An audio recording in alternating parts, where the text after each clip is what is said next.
జై గురుదేవ్. ఇవాళ కథ పేరు కష్టే ఫలి. రామయ్య అనే రైతు బాగా ఆస్తి ఉన్న రైతే, కానీ పెద్ద సోమరి. పొలం పనులు చూసుకోకుండా, పశువుల గురించి పట్టించుకోకుండా ఉండేవాడు. ఏ వస్తువులు ఇంట్లో ఉన్నాయో, ఏవి ఇంట్లో పోయాయో పట్టించుకునేవాడే కాదు. దాంతో ఇంటి పరిస్థితి అధ్వానంగా తయారైంది. పంటల్లో నష్టాలు రాసాగింది. పాడి వల్ల కూడా పెద్దగా లాభం లేకుండా పోయింది. ఓ రోజు తన మిత్రుడు హరిశ్చంద్రుడు అతని ఇంటికి వచ్చాడు. అతను రామయ్య ఇంటి పరిస్థితిని గమనించి చెబితే వినే స్వభావం వాడు కాదు అని గ్రహించాడు. ఎలాగైనా ఇతనికి మేలు చేయాలని రామయ్యతో ఇలా అన్నాడు: నీ కష్టాలు చూస్తుంటే నా గుండె తరుక్కుపోతుంది. నీ దరిద్రం పోవడానికి నా దగ్గర ఒక ఉపాయం ఉంది.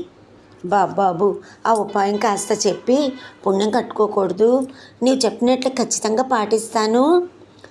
పక్షులు లేవకముందే మానస సరోవరంలో ఉండే ఓ హంస ఈ భూమి మీదకి వస్తుంది.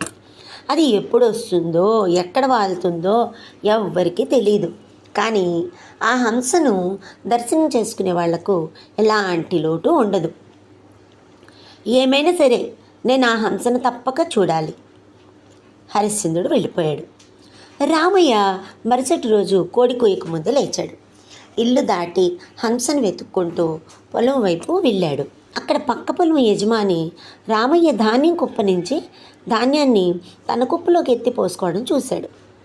రామయ్యను చూడగానే అతని సిగ్గుతో తల వంచుకుని క్షమించమని ప్రార్థించాడు. పొలం నుంచి అతని ఇంటివైపు తిరిగి వచ్చాడు.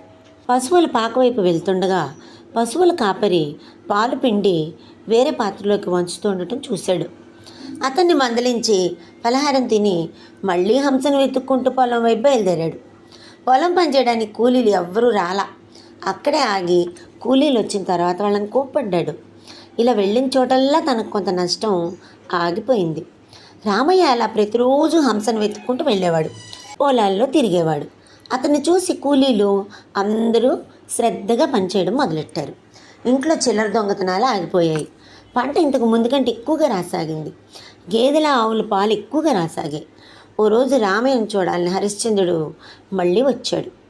రామయ్య తన మిత్రునితో ఇలా అన్నాడు: నాకు ఇంతవరకు హంస కనపడలేదు, కానీ దాన్ని వెతకడంలో నాకు ఎంతో మేలు జరిగింది. హరిశ్చంద్రుడు నవ్వి ఇలా అన్నాడు: హంస అంటే ఏమిటనుకున్నావు? కష్టపడటమే తప్ప ఇంకోటి కాదు. రెక్కల కష్టం ఊరికే పోదు. మన పని మనం చేసుకోకుండా ఇతరులకు వదిలిపెడితే నష్టపోతాం. మన కష్టానికి ఖచ్చితంగా ఫలితం ఉంటుంది. ముసలితనం వయసులో లేదు, మనసులోనూ ఉండకూడదు. ఎప్పుడూ పని చేసుకునేవానికి ముసలితనం పీడ ఉండదని సుభాషితం. సోమరితనం వేడి ఎప్పుడు ఏదో ఒక పనిలో నిమగ్నమై ఉండాలి.